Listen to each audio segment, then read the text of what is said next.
Alors voilà, on continue donc la correction.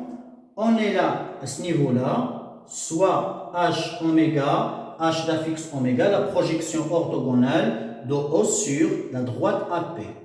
Montrer que O, H et R sont alignés. Alors là, on doit avoir un regard, on doit donc avoir une vue sur la figure, même si on ne va la demander que dans cette question-là, lorsqu'on va donner une valeur à K, mais quand même, une esquisse de la figure peut bien être utile. Alors si par exemple j'ai là mon repère, déjà, puisqu'il est bien utile dans certaines questions du nombre complexe, donc d'utiliser une figure, même approchée, mais ça donnera bien des idées qui faciliteront la réponse de certaines questions. Donc, voilà, on a ici l'origine de notre repère. On considère un certain point M ayant un affixe, enfin un point A ayant un affixe complexe. Je vais considérer par exemple là mon A. Le M étant l'image de A par l'homothétie, donc ça va être aligné. Je vais prendre M comme ça. L'image M, c'est l'image de A par l'homothétie, c'est pour ça qu'ils sont alignés. L'image de M par la rotation étant d'angle pi sur 2. Donc je dois utiliser un angle pi sur 2. Ça, on va le voir après dans la représentation. Je dois prendre cette distance, je dois la prendre ici puisqu'il s'agit d'une rotation. Donc j'ai mon P. Alors, ce qui m'intéresse là, c'est ce AP là, c'est cette droite, voilà. Puisqu'on va projeter A de façon orthogonale sur cette droite. Et c'est là, on a notre H. Alors, ce qui est demandé ici, c'est que OHR, R c'est quoi? R c'est le point qui a pour affixe, elle est où? Elle est là. L'affixe R, voilà, voilà, c'est noté ici, c'est M plus A. Donc, puisqu'il va être donc aligné, je suppose qu'elle est là. Supposons que notre R est là. Alors, ce qu'on doit montrer, c'est que O, H et R sont alignés.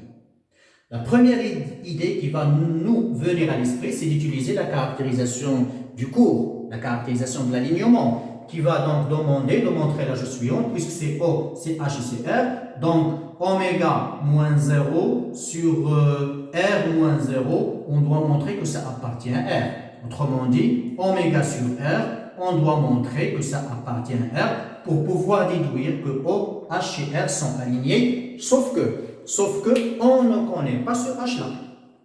On n'a pas encore l'expression de oméga et qui est l'affixe de H. Et on ne va le demander que dans la dernière question, déduire oméga en fonction de A. Ce qui fait, on doit donc contourner cette difficulté. Comment pouvoir contourner cette difficulté? Par la chose suivante. Vu que ici on a un angle droit, pour donc se passer de ce point H, on va utiliser R et O. Si j'arrive à montrer que H appartient à la droite RO, c'est fait, les points sont alignés. Donc, on va montrer que la droite OR est orthogonale et perpendiculaire, bien sûr, orthogonale, perpendiculaire, puisqu'ils ont un point d'intersection. Donc, montrons qu'elle est perpendiculaire à... Enfin, il nous suffit de montrer, si on est dans le plan, donc on ne craint rien puisqu'on est dans le plan, donc OR perpendiculaire à AP. Voilà, c'est ce qu'on va essayer de faire. Donc, c'est la question petit a. Deuxièmement, petit a. Montrons que la droite OR est perpendiculaire à la droite PA. Voilà. Alors, on va le faire grâce à la mesure de l'angle. Essayons de calculer cet angle-là. Alors, quel angle? Bon, n'importe lequel. Je vais dire par exemple OR, pourquoi pas. ORPA. Essayons de calculer une mesure de cet angle. Alors, d'après le cours, c'est argument de petit a moins petit p sur petit r moins 0 modulo de pi. Alors, c'est égal à argument de... Alors, ici, Alors, je ne sais pas si j'ai écrit là. Alors. Oui, c'est fait. Je crois que c'est fait. M et P, on va voir. Donc, l'argument de... Alors, A, c'est quoi A? C'est... Je laisse A moins P. Alors, P, il est demandé dans cette question d'écrire P en fonction de A. Voilà, ici, il est demandé d'écrire P en fonction de A. Alors, qu'est-ce qu'on avait utilisé? On avait utilisé la chose suivante, c'est que c'était la rotation, l'image de quoi? Alors, je vais voir, c'est l'image de... Elle est où l'image de M? Voilà, elle est là. C'est ça. C'est l'image de M par la rotation, c'est P. Voilà. Alors, on avait écrit que P va être égal à EI pi sur 2. Voilà. Facteur de, alors M moins 0, etc. C'est fois M. Qui est égal à EI pi sur 2, c'est I fois M. Et M aussi, on peut donc le remplacer, c'est I fois K fois A. Voilà donc notre P qu'on avait donc calculé. Donc c'est A moins I fois K fois A. Qu'on va diviser par R. Alors c'est quoi R? R c'est M plus IA. M c'est-à-dire IK fois A. Non, c'est M c'est K fois A plus IA. Voilà. Et ça c'est modulo de pi. Voilà. Alors, ça va donner quoi ça? Donc, c'est l'argument 2. Je vais factoriser par A. Voilà. 1 moins IK. Et là aussi, je vais factoriser par A. C'est K plus I. Voilà. Modulo de pi. Alors, je vais simplifier par A. Ça va donc donner argument de quoi? De 1 moins I. K, alors... Voilà, et là c'est K plus I. Alors je me demande bien ici si c'est bien le résultat qu'on doit avoir. Alors voilà, si je multiplie par... voilà, ils sont de compléter maintenant le calcul. Donc modulo de pi, si je calcule, je multiplie par le conjugué. Donc ça va être l'argument de quoi? 1 moins IK fois le conjugué ici, c'est K moins I. Qu'on va diviser ici en multipliant par le conjugué, c'est la partie réelle au carré plus la partie imaginaire au carré, et c'est modulo de pi. Alors, ça donnera quoi ça? C'est l'argument 2. Je vais donc développer le calcul. C'est K moins I. Alors, moins I carré, voilà, IK carré, puis moins IK fois moins I, c'est moins K. Voilà, on le voit bien, parce que moins avec moins, ça donnera plus. Et fois ici moins 1, donc c'est moins K. Et le tout sur K carré plus 1. Et ça, c'est modulo de pi. Alors, ça tombe bien qu'on a des simplifications. Le K va s'en aller avec le K pour donner finalement argument de K. Va donner, je factorise par moins I. Ça va donner 1 plus K carré sur K carré plus 1 modulo de pi. Alors, vous voyez bien qu'on peut simplifier. Alors, ça donne quoi? Ça donne finalement, c'est argument de moins i modulo de pi, c'est moins pi sur 2. Voilà. Vous voyez bien, donc c'est moins pi sur 2. Et c'est suffisant pour dire qu'on a, bien sûr, l'orthogonalité. Donc, la droite OR est bien perpendiculaire à la droite PA. Or, la droite OH est aussi perpendiculaire à PA. Vous voyez bien, OH est aussi perpendiculaire. Donc, les deux droites sont confondues. La droite OH est confondue avec la droite OR. Et ça implique bien sûr l'alignement puisqu'on a un point commun. Donc, O, H et R sont alignés. Voilà. Donc, grâce à la mesure de l'angle, en utilisant notre cours, en faisant donc attention aux différents calculs, on arrive au résultat voulu. Et d'après donc ces données de l'exercice, on arrive à montrer que c'est aligné et on a contourné le problème de l'affixe de H qu'on ne connaît pas encore. Bien. Alors, passons maintenant à l'autre question. On doit montrer que A, H, M et R sont cocycliques. Donc, revenons à à notre figure. Je vais la refaire pour voir mieux. Alors, pour pouvoir voir mieux, je vais refaire cette figure. Voilà. Je choisis mon point A, il passe suite mon point M. Là, c'est l'origine. L'angle droit qui va donc donner une distance égale P, qui est l'image de M par la rotation. Je dois un peu monter davantage. Je mettrai P ici pour avoir une même distance. Puis, je vais projeter de façon orthogonale sur AP pour avoir mon H. Et on prendra donc notre R quelque part ici. Voilà. Alors, ce qu'on demande, c'est de montrer que ces 4 points, ces points-là, A, H, M, R. Donc A et H et R et M, qu'ils sont cocycliques. Alors, pour montrer que ces points cocycliques, on remarque déjà une chose très importante, c'est la présence d'un angle droit. C'est décisif lorsqu'on cherche à montrer le cocyclisme, bien la cocyclicité. Voilà, on a nos 4 points, et là on a un angle droit. Ça implique donc que ce triangle est rectangle. Voilà. D'où le cercle qui va passer par ces 3 points. C'est le cercle circonscrit à ce triangle qui est rectangle. Donc il aura pour centre le milieu de l'hypoténuse déjà. Voilà. Si j'appelle ce milieu, je vais l'appeler I. Alors I, ça va être le centre du cercle qui doit passer par ces 4 points. Puisque nos 3 points étant non alignés, il y a un cercle unique qui va passer par ces 3 points. C'est le cercle circonscrit au triangle. Voilà. Donc il y a un unique cercle qui va passer. Donc il va passer par ces 4 points, bien sûr. Alors, en pensant à utiliser le produit des rapports qu'on connaît d'après notre cours, on va déduire une chose, on va observer une chose importante qui va nous aider. Parce qu'on peut répondre de 2 façons différentes, ou bien géométriquement, ou bien en utilisant le produit des 2 rapports. Alors déjà, j'ai ici un rapport qui va être imaginaire pur grâce à cet angle droit. Puisque ici j'ai un angle droit, cet angle, c'est la mesure de quel angle? C'est par exemple HA, HR.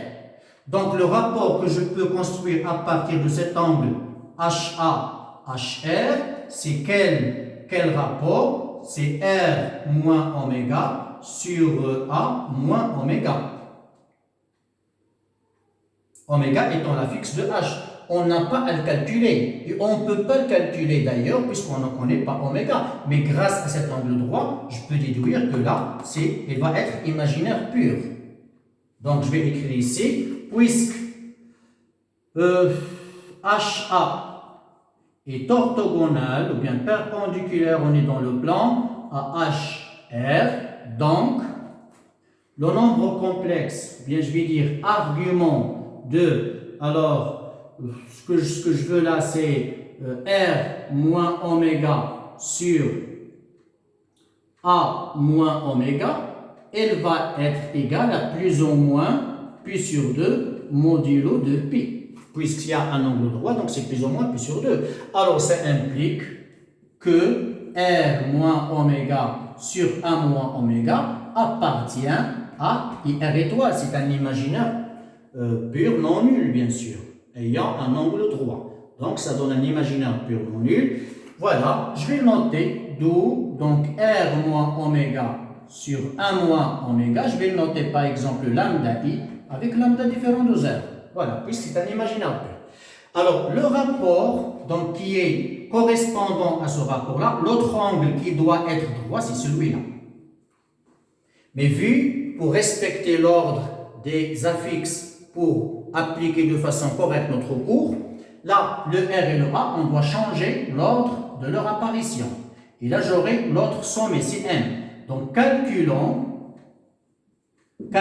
l'autre rapport, à savoir, moins, j'aurai M ici, puisque c'est le sommet correspondant au sommet H, donc moins M, et là, cet ordre-là, on doit le changer, je dois avoir ici A, et là, c'est R, pour respecter l'ordre donné dans le cours.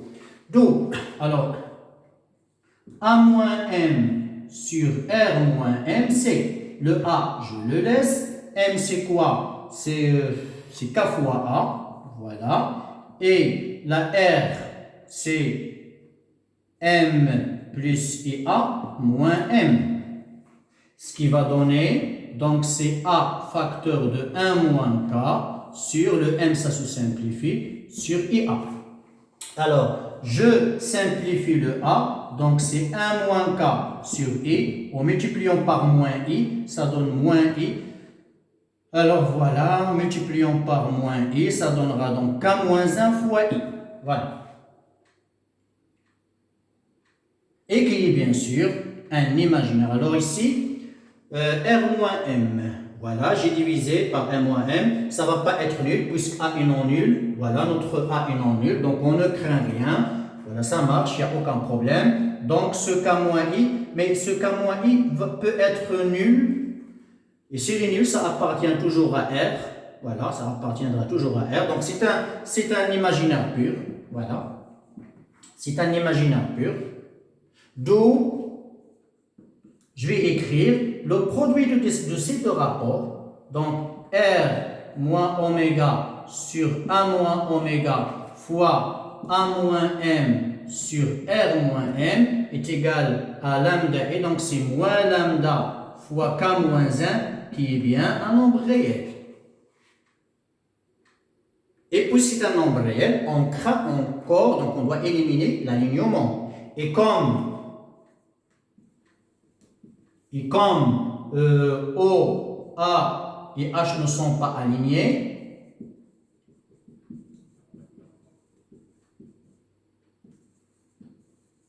bien sûr ça ne peut pas être aligné parce que ici on a donc on a ici un angle droit déjà. Donc cet angle ne peut pas être droit. Ici, cet angle ne peut pas être droit, puisque déjà on a ici, donc A ne peut jamais être égal à H. Il ne peut pas appartenir à cette droite-là.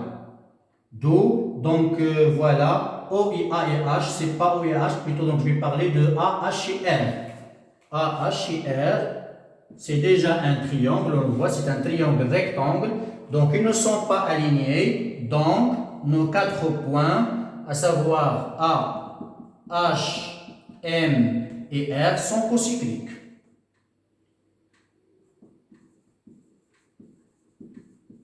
Voilà, et on arrive donc à répondre à la question. On aurait pu répondre de façon géométrique en disant que puisque cet angle est droit, donc les points R, H, A vont appartenir au cercle ayant pour diamètre RA. Et en faisant ce même calcul, pour montrer que cet angle est droit, d'accord? Pour montrer que cet angle est droit, donc on va pouvoir déduire que M, A, R appartiennent au cercle ayant pour diamètre RA. Donc il s'agit du même cercle. Donc les 4 points vont appartenir à un même cercle. Voilà finalement, donc on passe à l'autre question. Sur quel ensemble va varier H lorsque M varie sur OA? Oui, lorsque M varie sur cette droite-là. Alors, lorsque M varie sur cette droite, que va faire notre point H? Bien sûr, il va changer. D'accord? Parce que en changeant M, le P change. Puisque P, c'est l'image de M par la rotation. En changeant M, le P change. Et si on change P, la droite PA change. Et en changeant la droite PA, H va changer. Puisque H, c'est la projection de O sur PA. H dépend de la position de la droite PA. Lorsque PA change, la position de H va changer. Donc, sur quel ensemble va changer ce point H? On doit chercher un ensemble qui va être constant, une figure invariante. Donc, on doit chercher une figure invariante qui contient le point H pour n'importe quelle position du point M. Alors, pour cela, on doit faire une remarque bien simple quand même, c'est la présence de cet angle droit ici. La présence de cet angle droit. Donc ici, ce qu'on va écrire, c'est que on a OHA et rectangle en H. Donc, j'ai le droit de dire que H appartient au cercle de diamètre OA. Et ce cercle-là est indépendant de M. Même si M va varier, ce cercle ne va pas varier. Si le cercle aura pour centre ce point-là, donc c'est à peu près un cercle qu'on aura ici. Voilà. Donc, lorsque M va varier sur cette droite, le point H va varier sur ce cercle-là. Puisque ici, on a un angle qui est toujours droit, donc grâce à ce triangle rectangle, H va appartenir au cercle ayant pour diamètre AO. Et c'est une figure qui est invariante, même si M varie. Sauf que, bien sûr, le H ne va pas prendre le point O, puisque M aussi ne va pas prendre O.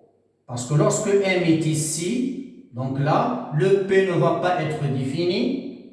Donc voilà, donc lorsque M est sur la position O, H, normalement, il doit être aussi sur la position O. Donc, tous les points vont être confondus, puisque la droite va être donc réduite ici.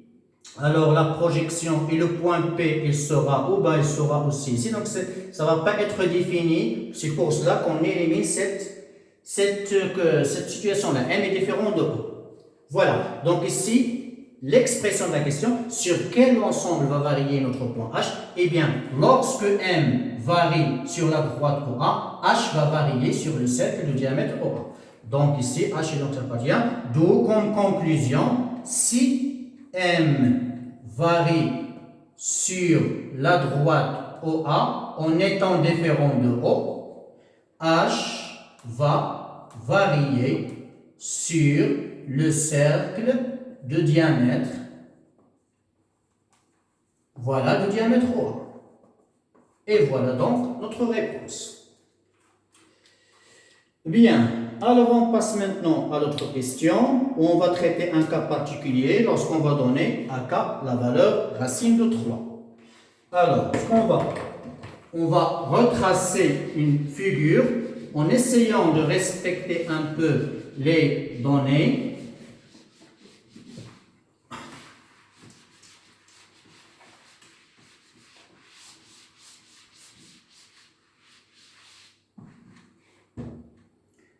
Voilà,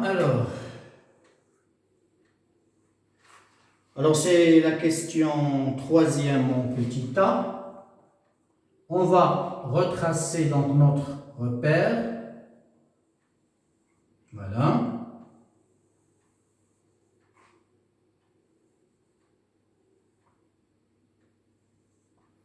Alors, je vais essayer, je vais prendre OA. Là, c'est O. A, c'est pas donné, donc c'est un complexe non nul. Donc, je vais faire un choix, un cas de figure. Je vais choisir A ici, ayant pour affixe petit a. Alors, le point M, c'est l'image de A par la translation de rapport racine de 3, c'est-à-dire le vecteur OM va être égal à racine de 3 fois le vecteur OA. Donc, racine de 3, c'est 1,7. Donc, 1 et là, c'est 2. Je vais dire ici, c'est 2. Alors, à peu près ici, le 1,7. Je vais donc avoir mon M ici, le 1,7. Voilà. Puis, donc, voilà mon angle droit. Comme ça. Pour avoir donc cette distance-là, je dois avoir cette distance ici, à peu près. Donc là, je vais avoir mon P, étant l'image de M par la rotation. Bien sûr, vous devez mesurer, faire de bonnes mesures pour que la représentation soit correcte, plus vraisemblable. Et là, bien sûr, ça doit être un angle droit. Et puis, on va donc prendre notre droite PA. Voilà. Pour pouvoir projeter de façon orthogonale sur cette droite-là, et on a notre H. Alors, les points étant cocycliques, puisque ça va donc donner 1, on a montré que cet angle doit être droit, donc je vais tracer une perpendiculaire ici, voilà, pour avoir notre point R, là, et voilà, donc c'est notre figure. Donc j'avais seulement à respecter ce rapport-là de racine de 3, et les autres choses viendront des questions. On a tracé cet angle droit, puisqu'on a montré tout à l'heure que cet angle est bien un angle droit. Et ça va donc se couper avec cette droite en R. Les 4 points cocycliques, voilà, on les a ici. Voilà, alors ce qu'on demande, calculer l'angle RMRO. Alors ici, il y a bien un cercle, ici ce cercle-là. Il aura pour diamètre ça, et par suite, voilà son centre. Là, on a des diamètres, voilà, c'est des diamètres là. Alors, c'est un cercle qui va passer un peu par tous ces points-là, à peu près, voilà. C'est approximatif, bien sûr. Voilà, c'est le cercle voilà, qui va passer par les 4 points qu'on vient de montrer qu'ils sont cocycliques dans les questions précédentes. Voilà, à peu près. Alors, ce qu'on demande ici, c'est de calculer RMRO. Voilà, RMRO, c'est cet angle-là. RMRO, c'est cet angle-là. Là, je vais appeler I ce centre-là. Alors, essayons de calculer cet angle, RMRO. On va le calculer ici.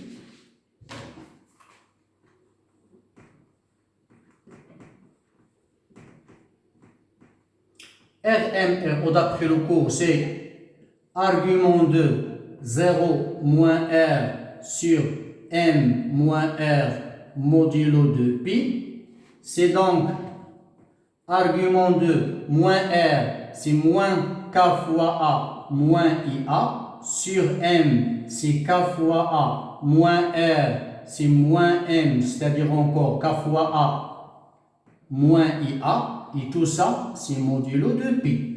On a déjà des simplifications, comme vous voyez, c'est argument 2, alors je factorise par moins A, c'est donc K plus I, et là, il y a une simplification déjà, et j'ai moins IA modulo de pi. Alors, je simplifie par moins A, j'aurai donc argument de K plus I sur I, ça c'est modulo de pi, je multiplie par moins I, alors ça va donner donc moins I, donc c'est 1 moins IK, or K c'est racine de 3, modulo de pi. Alors, c'est argument de, ou bien je vais ici écrire que or 1 moins I racine de 3, son module sur 2, donc c'est 1 demi moins I racine de 3. Alors, c'est clairement E moins I, puis sur 3, on le sait.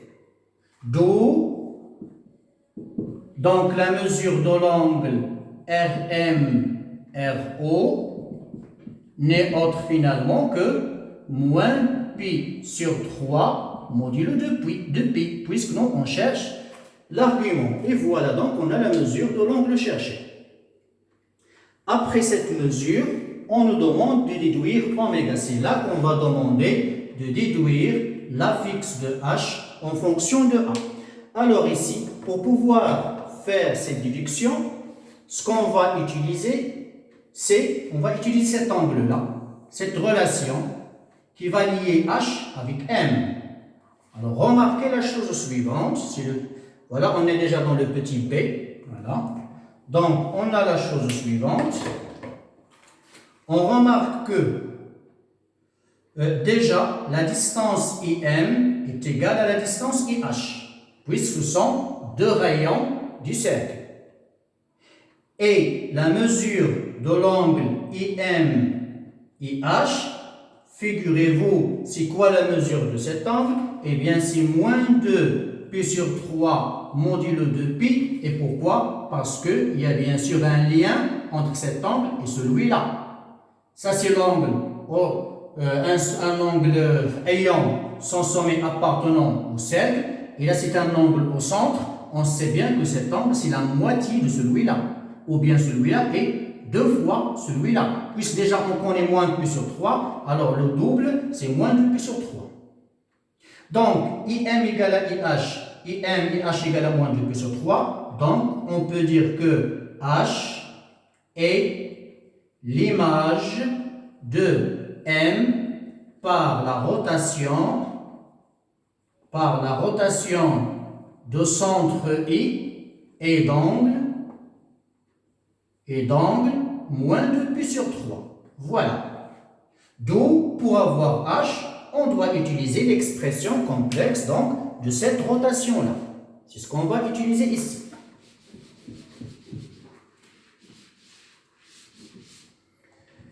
D'où, ce qui va impliquer que, alors, c'est-à-dire, c'est une rotation, je vais dire R2, on a déjà une première rotation ici, je vais dire, ou bien je vais dire R', voilà, puisqu'on a déjà R' de M égale à H. H, c'est l'image, M, c'est l'antécédent. Donc, l'affixe de l'image va être égal à E moins 2i π sur 3, puisque l'angle, c'est moins 2π sur 3. Facteur 2, l'antécédent, c'est M, moins le centre. Alors, le centre, c'est I. On doit calculer son affixe. Je vais l'écrire ici, c'est ZI, plus Z de I. Alors, calculons Z de I. Alors, Z de I étant le milieu de ça, de RA. Donc, puisque c'est le milieu de RA, donc c'est R plus A sur 2. R étant M plus EA plus A sur 2. M étant K fois A plus EA plus A sur 2. Alors, K c'est racine de 3. Donc, c'est A sur 2 facteur de racine de 3 plus 1 plus I. J'ai factorisé par A et j'ai remplacé K par sa valeur. Et voilà, on a notre ZI. D'où, je continue maintenant l'expression du oméga. C'est E moins 2i puis sur 3 facteur de M. Eh bien, M, c'est racine de 3 fois A. Moins ZI, c'est A sur 2 facteur de racine de 3 plus 1 plus I, plus ZI, à savoir A sur 2 facteur de racine de 3 plus 1 plus I. Qu'est-ce qu'on a utilisé ici? On a utilisé l'expression complexe de la rotation. Alors, il suffit maintenant de faire le calcul. Ça implique qu'oméga égale à E moins 2i p sur 3 facteur 2. Alors, je réduis au même dénominateur. C'est sur 2. Donc, 2 racines de 3a moins a racine de 3. Donc, c'est racine de 3a, puis moins a et moins ai, le tout sur 2. Plus, aussi on a ici sur 2. Donc, c'est a racine de 3 plus A plus AI sur 2. Alors, est-ce que c'est correct ce que j'ai écrit? Alors là, je dois fermer ma parenthèse, voilà, puisque le calcul ici est tout fait, voilà, auquel je vais ajouter A sur 2, racine de 3 plus 1 plus I. Voilà, ça implique qu'oméga égale à E moins 2i p sur 3. Alors, je factorise par A sur 2, vous voyez bien ici, je factorise par A sur 2, E moins 2i p sur 3 facteur de quoi? Racine de 3 moins 1 moins I, j'ai factorisé par A, voilà, sur 2, elle est là, le E, elle est là, qu'est-ce qui reste? Racine de 3 moins 1 moins I, et plus A sur 2, facteur de racine de 3 plus 1 plus I. Je peux factoriser par A sur 2, donc c'est A sur 2 facteur 2. Je vais remplacer ça par son expression. C'est cosinus de 2π sur 3, c'est-à-dire cosinus de pi moins p sur 3, c'est moins 1 demi, plus racine de 3 sur 2i, alors ça c'est son nombre là, facteur de racine de 3 moins 1 moins i, plus racine de 3 plus 1 plus i, puisque j'ai tout factorisé par A sur 2. Alors, reste maintenant, c'est des calculs qu'on est en train de faire. Je développe. Alors, c'est moins racine de 3 sur 2, plus 1 demi, plus i sur 2, plus 3 demi i, moins racine de 3 sur 2. Alors, plus 3 sur 2, moins racine de 3 sur 2i, et finalement, alors, plus racine de 3 sur 2, voilà, plus racine de 3 plus 1 plus i. Alors, vous voyez ici, donc, suffit donc de faire le calcul. Moins racine de 3 sur 2 plus 1 demi, plus racine de 3 sur 2, ça se simplifie déjà. Donc, qu'est-ce qui va rester donc comme résultat concernant ce oméga h? D'où le oméga va être égal à A sur 2 facteur 2. je vais écrire les parties réelles. 1 demi plus 1, donc c'est 3 demi, plus racine de 3, elle est haut, donc c'est 1 demi, voilà, plus racine de 3, et plus i fois quoi, c'est 1 demi. Là, plus 3 demi, c'est 2, 2 moins racine, donc c'est 3, moins racine de 3 sur 2. Voilà, en faisant le calcul. Voilà le résultat final concernant la fixe oméga du point H qui est projection orthogonale de O sur AP. Et voilà donc on achève notre exercice. Donc c'est à faire et c'est à refaire en mettant donc en insistant sur ce qu'on a utilisé et bon courage.